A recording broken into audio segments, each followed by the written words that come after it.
Semester 3 biological সায়েন্সের প্রশ্ন যেটা হয়েছে, আমার কাছে গোলাপি সিট রয়েছে। গোলাপি সিটের এটাতে অ্যান্সার কিটা আমি পরপর বলে যাচ্ছি, একটু তোমরা মিলিয়ে নিতে পারো। 1 নম্বর প্রশ্ন, রজচক্র সময় পর্যায়ক্রমিক দশাগুলি সঠিক ক্রম চিহ্নিত করো। এর মধ্যে অপশন হবে সি, রজস্রাবীয় দশা, ডিম্বথলি দশা, ডিম্ব নিঃসরণ আর লিউটিয়াল ফেজ। 1 নম্বরের এটা হলো সি। আচ্ছা, কোয়েশ্চেন নাম্বার টু, দুটো বাক্য রয়েছে। স্তনগ্রন্থি থেকে দুগ্ধ নিঃসরণ প্রক্রিয়া হলো ল্যাকটেশন, এটাও ঠিক। আর অক্সিটোসিন হরমোনের সাহায্যে ল্যাকটেশন ঘটে, উভয় বাক্যই সত্য। 2 দাগের এ। কোয়েশ্চেন নাম্বার থ্রি, ওভিউলেশনের পরে ডিম্বাশয় উৎপন্ন হয় কর্পাস লিউটিয়াম। অস্থায়ী গ্রন্থিরূপে, অন্তঃক্ষরা গ্রন্থিরূপে কাজ করে, আর হরমোন নিঃসরণ করে প্রজেস্টেরন হরমোন। কোয়েশ্চেন নাম্বার 3-তে option D. Next question number 4, যে স্তর থেকে জননকোষ উৎপন্ন হয় তা হলো প্রজনন আবরণী কলা। কোয়েশ্চেন নাম্বার 5-এ স্তম্ভ মেলানো রয়েছে। এখান থেকে সার্টলি কোষের স্পার্মিওজেনেসিস হয়, আর শুক্রাণুর মুক্তি ঘটে এখান থেকে। আর অপশান সি হবে 2-এর এ, জোনা পেলিসিডা, মানে এটা ডিম্বাণুর স্তর। আর 3-এর ডি মানে আমরা এটা নিঃসরণ করে একটা হরমোন, হিউম্যান কোরিওনিক গোনাডোট্রপিন। আর 4-এর সি ইউটেরাইন এন্ডোমেট্রিয়ামে ইমপ্ল্যান্টেশন বা রোপণ পদ্ধতি হয়। আচ্ছা, কোয়েশ্চেন নাম্বার 5-এর পরে question number 6, deoxyribo nucleoside triphosphate দ্বৈত উদ্দেশ্য পালন করে কোন দুটো? সাবস্ট্রেট হিসাবে কাজ করে। হ্যাঁ, সাবস্ট্রেট হিসাবে কাজ করে, কারণ একে ভেঙে এই এনার্জি সাপ্লাই করে, এবং সাবস্ট্রেট হিসেবে কাজ করে, এবং পলিমারাইজেশনের জন্য প্রয়োজনীয় শক্তি প্রদান করে। দুটো উৎসেচক হিসেবে নয়, কারণ উৎসেচকের লাস্টে এএসি থাকে, এটা হবে না। বিক্রিয়ার গতি কমিয়ে দেয়, এটাও নয়, কারণ এনার্জি সাপ্লাই যেহেতু করে, বিক্রিয়ার গতি কমিয়ে দেওয়ার প্রশ্নই ওঠে না। অতএব অপশন হবে অপশন ডি 1 আর 3। Question number 6। Question number 7, DNA একটা অ্যাসিড যেহেতু, অতএব এটা ঋণাত্মক, আর পরেরটা হিস্টোন প্রোটিন মানে ক্ষারীয় প্রোটিন, অতএব এটা ধনাত্মক। কোয়েশ্চেন নাম্বার 7-এর অপশান সি। কোয়েশ্চেন নাম্বার 8, বিবর্তনের জীবাশ্ম সম্পর্কিত প্রশ্ন প্রমাণগুলির মধ্যে সমসমস্ত অঙ্গ হবে, সমবৃত্তিও নয়। সমসমস্ত অঙ্গ কেবল তার স্ট্রাকচারটাই বোঝা যায়, গঠনটা বোঝা যায়, কাজ বোঝা যায় না। আর প্রমাণগুলো জীবাশ্ম ভ্রূণের বৃদ্ধি, এটা হবে না, কারণ কেবল তার সমসমস্ত অঙ্গের প্রমাণ হিসেবে কাজ করে এটা। কোয়েশ্চেন নাম্বার 9, এই প্রশ্নটা কিন্তু ঠিকঠাক দেখলে প্রশ্নটা কিন্তু মিলছে না, কোনো অপশানের সঙ্গে সঠিকভাবে আসছে না। যে তোমার কোনোটাতেই তুমি পাবে না যে 1-এর দাগে যদি দেখি ফণিমনসার পর্ণকাণ্ড যুগ্মকলতার শাখা আকর্ষ, এটা সমসমস্ত অঙ্গ যদি দেখি, সমসমস্ত অঙ্গ, তাহলে 1-এর হতে যাচ্ছে ই, 1-এর ই হলে এ আর সি। আচ্ছা, সব থেকে ভালোভাবে দেখা যায় অর্নিথোরিঙ্কাস মানে এটা কানেক্টিং লিঙ্ক, সরিষ্ঠ স্তন্যপায়ী, তার 5-এর এ হবে। 5-এর এ আর সিতে 5-এ এ আছে, এ আর সিতে 5-এর এ আছে, কিন্তু তার মানে বি হবে না, ডি হবে না। কিন্তু এ আর সি যদি তুমি দেখো, তাহলে দেখো সব কটা মিলছে না, কিন্তু এ আর সি এর মধ্যে কোনোটা মিলছে না। আমার মনে হচ্ছে প্রশ্নটা ভুল আছে। এ আর সি অপশান, টাইমটা দীর্ঘায়িত করছি না, নিজেরা বুঝে গেছে ব্যাপারটা। অতএব এটাতে অ্যাটেম্প করলেই নাম্বার পেয়ে যাওয়া উচিত বলেই আমার ধারণা। নেক্সট চলে আসি কোয়েশ্চেন নাম্বার 10, নিম্নলিখিত কোন আইসোটোপটি 3.5 লাখ বছরের, এর রেডিও কার্বন ডেটিং পদ্ধতি। আর 14C তেজস্ক্রিয় কার্বন। 10-এর দাগের গেল। 11-এর দাগের এটা অ্যাসারশন ডিজিন রয়েছে, বিবৃতিতে হয়েছে কিছু ফল বীজবিহীন হয়, এবং এই ফলের চাহিদা ক্রমবর্ধমান, আর এই ফলগুলি নিষেক ছাড়াই উৎপন্ন হয়। বীজবিহীন ও নিষেক ছাড়াই উৎপন্ন হয় বলেই বীজবিহীন, অতএব দুটোই ঠিক, এবং এটা এর সঠিক ব্যাখ্যা।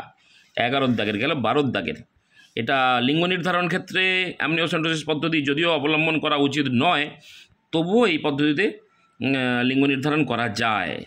ডাক্তার চাইলে লিঙ্গ নির্ধারণ করতে পারেন অ্যামনিওসেন্টোসিস পদ্ধতিতে। অপশন হবে কোয়েশ্চেন নাম্বার 12, অপশন হবে অপশন বি, অ্যামনিওসেন্টোসিস।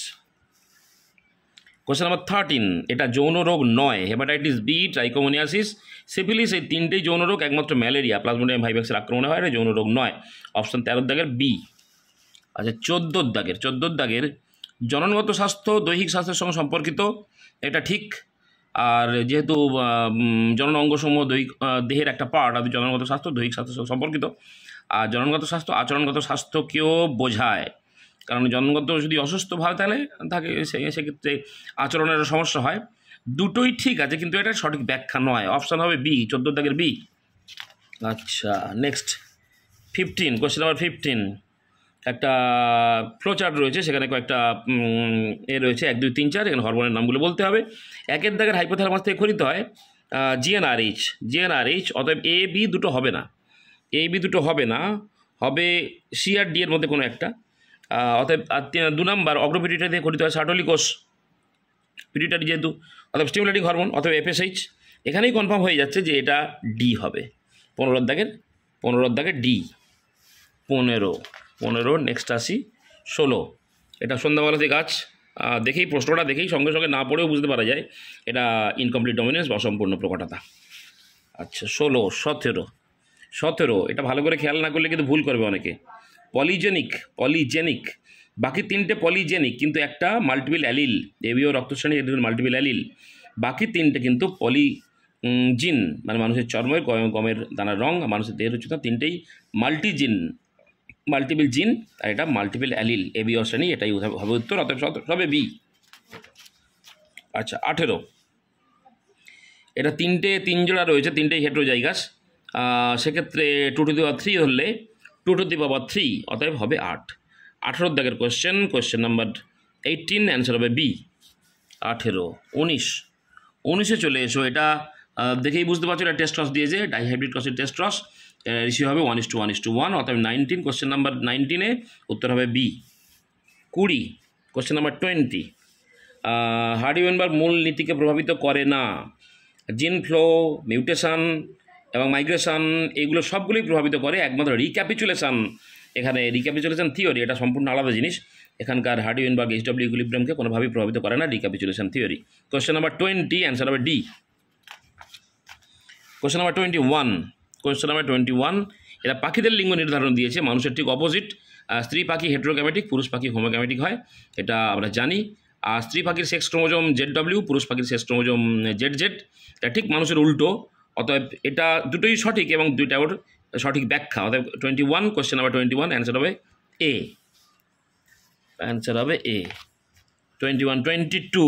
এটাও প্রশ্নটা কিন্তু একটু প্রবলেম আছে বলেই আমার ধারণা, তোমরা চেক করতে পারো। টেলোসেন্ট্রিক, অ্যাক্টোসেন্ট্রিক, সাবমেটাসেন্ট্রিক, মেটাসেন্ট্রিক যদি হয়, মেটাসেন্ট্রিক ভি আকৃতিই হয়। অর্থাৎ 4-এর এ হবে, এটা কনফার্ম। 4-এর এ। মেটাসেন্ট্রিক অন্যগুলো যদি না ধরে একটাই আমি ধরছি, এগুলো এটা একদম সিম্পল প্রশ্ন। মেটাসেন্ট্রিক মানে ভি আকৃতি হবে 4-এর এ। 4-এর এ আছে একটাতেই, সিদ্ধাগের। আমার মনে হয় এটাতে প্রশ্নের যেভাবে প্রশ্নটা হয়েছে তাতে অ্যাটেম্প করলেই নাম্বার পেয়ে যাওয়া উচিত। কাউন্সিল কী করবে সেটা পরে দেখতে পাবো আমরা। Question number 23। ইকোলাইতে ল্যাক অপারেন্ট সক্রিয় হয় যখন ল্যাকটোজ উপস্থিত থাকে এবং রিপ্রেসারের সঙ্গে যুক্ত হয়। আর ল্যাকটোজ অ্যালোল্যাকটোজে কনভার্ট হয় এবং রিপ্রেসারের সঙ্গে যুক্ত হয়ে ডিটাচমেন্ট ঘটে, তবে আরএনএ পলিমারেজ এগোতে পারে। অতএব সক্রিয় হবে তখনই ল্যাকটোজ অপারেন্ট যদি ল্যাকটোজ উপস্থিত থাকে এবং রিপ্রেসারের সঙ্গে সংযুক্ত হয়। Question number 23, option A. Question number 24। এটা আরএনএ ভাইরাসের জেনেটিক আরএনএ বর্তমান। হ্যাঁ, আরএনএ ভাইরাস জেনেটিক আরএনএ বর্তমান, এটা কনফার্ম আমরা জানি। আরএনএ জেনেটিক আরএনএ মানে যারা জিন বহন করে। অতএব কিছু ভাইরাস আছে যারা আরএনএ বহন করে, জিন হিসাবে জিন ধারণ করে আরএনএ তাদের। আর এমআরএনএ হলো একটা non genetic RNA. MRNA, tRNA, rRNA, এগুলো নন জেনেটিক আরএনএ। অতএব দুটো বাক্যই সত্য। 24-এর এ। 25, question number 25। এটা ডিএনএ রেপ্লিকেশনের সময় একতন্ত্রী single strand binding protein SSB, মানে যারা আবার যাতে না যুক্ত হয়ে যেতে পারে, একতন্ত্রী ডিএনএকে পুনরায় জুড়ে যেতে বাধা দেয়, রেপ্লিকেশন ফর্ক তৈরি করে রাখে সিঙ্গেল স্ট্র্যান্ড বাইন্ডিং প্রোটিন। এবং এরা বলেই দিয়েছে যে প্রোটিনটি, বাকি 3টাতে এনজাইম। হ্যাঁ, নামের শেষে AAC আছে, ইংলিশটা দেখলেই বুঝতে পারবে নামের শেষে AAC আছে, অতএব এটা প্রোটিন হতেই পারে না। আপাতত এটা এনজাইম হতো, যদিও এনজাইম একটা প্রোটিন। এখানে হবে সিঙ্গেল স্ট্র্যান্ড বাইন্ডিং প্রোটিন, অর্থাৎ SSB। 25-এর question number 25, C, option C. Question number 26। E coli প্রতিলিপিকরণ নিম্নে সম্পর্কে নিচের কোন বিবৃতি সঠিক? ইকোলাই প্রতিলিপিকরণ, এটা হবে 26, question number 26, option A. Question number 26, option A. Question number 27 to 30, এটা দেওয়া আছে, তোমাকে এটা পড়তে হবে, পড়ে তারপর উত্তরগুলো করতে হবে। আমি পড়ছি না, এটা সিম্পল একেবারে, রিপিটেড এক্সপেরিমেন্ট দিয়েছে। অতএব এখানে 27 দাগের সি হবে আবরণের 2R পরিবর্তিত হয়ে টাইপ 3S এ পরিণত হয়। এটা 27। Question number 27 option C. Question number 28 HK3S সম্পর্কে নিম্নলিখিত কোনটি ভুল? এটা তাপে, কিন্তু এটা খেয়াল রাখবে কারণ এটা ভুল হওয়ার সম্ভাবনা খুব রয়েছে। কোনটা ভুল জানতে চেয়েছে। তাপে মৃত S3S মসৃণ প্রকৃতির, এটা তাপে মৃত হয়নি। তাপে মৃত হয়নি বলেই কিন্তু এই দুটো মারা গেছিল। অতএব এই উক্তিটি ভুল। তাপে মৃত S3S, এটা খেয়াল রাখবে, এটা ভুল হওয়ার সম্ভাবনা খুব থাকে। আচ্ছা 29 উপরোক্ত পরীক্ষায় কোন প্রক্রিয়াটি পর্যবেক্ষণ করা হয়? এটা ব্যাকটেরিয়াল ট্রান্সফরমেশন। ব্যাকটেরিয়ার একটা সেক্সুয়াল রিপ্রোডাকশন, এটা আমরা খুব এই পরীক্ষার উপর বেশ করি গ্রিফিথ এক্সপেরিমেন্টে করেছিলেন। কোশ্চেন নাম্বার 30 যে ব্যাকটেরিয়া তিনি ব্যবহার করেছিলেন that is diplococcus pneumoniae. Question number 30 option A. Question number 31 একদম সিম্পল প্রশ্ন, খুব সহজ প্রশ্ন, ট্যাপেটাম দেখা যায় পরাগধানীর প্রাচীরে। আচ্ছা কোশ্চেন নাম্বার 31। কোশ্চেন নাম্বার 32 পেপের ক্ষেত্রে ফুল অটোগ্যামিক এইটোগ্যামিক দুটোই নিরুদ্ধ করে। এটা question number 32 option A. Question number 33 এটা পরাগরেণুর প্রখর তাপমাত্রা খরা প্রতিরোধে সক্ষম, কারণ পরাগরেণুর এক্সাইনে থাকে স্পোরোপোলেনিন। এইটাই হবে 33 অপশান বি। 34 XYZ জানতে চেয়েছে। এক্স মানে এটা দেখতেই পাচ্ছি সহকারী কোষ, এক্স মানে সহকারী কোষ।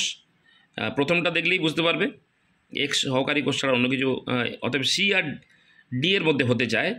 তাহলে দেখা যাক ওয়াইটা কী হয়। ওয়াই মানে নির্ণীত নিউক্লিয়াস, ডেফিনেটিভ নিউক্লিয়াস, ওয়াইটা নির্ণীত নিউক্লিয়াস। ওয়াইটা দেখলেই অপশান ডি চলে আসবে। Question number 34 option D. Question number 35 বায়ুপরাগী ফুলকে পতঙ্গ পরাগী ফুলের থেকে আলাদা করা যায় নিম্নলিখিত কোন বৈশিষ্ট্যের সাহায্যে? খুব সহজ সিম্পল প্রশ্ন, বর্ণহীন পাপড়ি ও হালকা পরাগরেণু। এইটাই হবে 35 অপশান বি। আশা করি প্রত্যেকের পরীক্ষা ভালো হয়েছে, একটু মিলিয়ে নাও। 35 কনফার্ম।